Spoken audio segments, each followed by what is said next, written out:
Okay, this is the inside of that battery charger that we got with the golf cart, which you can see how just kind of corroded everything is in here. We were having some trouble with it where it was working, then it wasn't working, and then it was working, but then it was so hot just to touch anywhere on the housing you would burn yourself. That's how hot it was. I mean, it's aluminum case that it was in, but it was just, I think it was just producing way too much heat. But it was charging the batteries, but it was using a lot of energy. So, you know, we got the smaller one now that is a little bit less powerful but doesn't use as much energy. So it'll take a little longer to charge it. But I think it's more efficient than this giant thing, just because the size of it, and I think the way that it works, the way that it converts the electric from AC to DC, I think it's a lot more energy friendly. But so we're going to stop using this one, this 25 amp one, and we're going to use that 15 amp one over there. I just think it's a little bit better charger, and I was afraid this thing was going to burn down our bus. So there's my new charger. It's much smaller than the old one, much quieter. It's also a lot less power. The old one was a 25 amp, and I'd rather have the 15 amp anyways.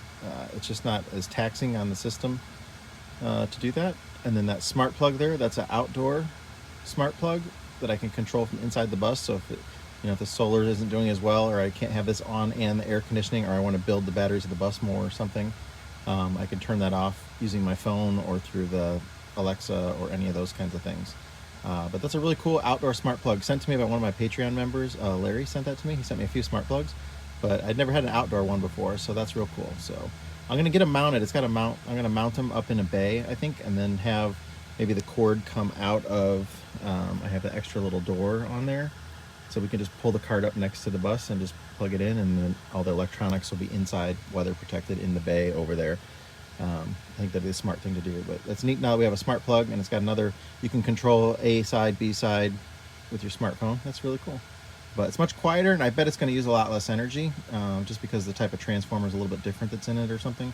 I know it's not very energy efficient to convert from, the solar is DC, and then we're taking that, that's going to the batteries, and then the batteries are taking the DC and turning it into AC with the inverter, and then we're taking the AC from that thing and converting it back to 36 volt, 24 volt DC to 120 AC down to 36 volt DC. So we're doing a lot of monkeying around, one way, taking it back up and so on. So we're definitely losing some efficiency like that, but it works, and we'll see how long this charger takes to charge things up.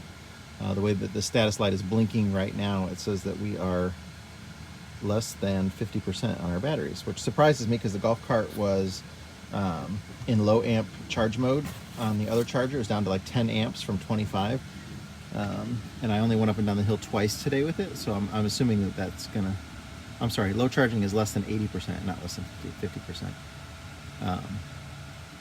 So hopefully in just a little bit it'll take it back up to the 80% or above margin. But that thing had really good reviews.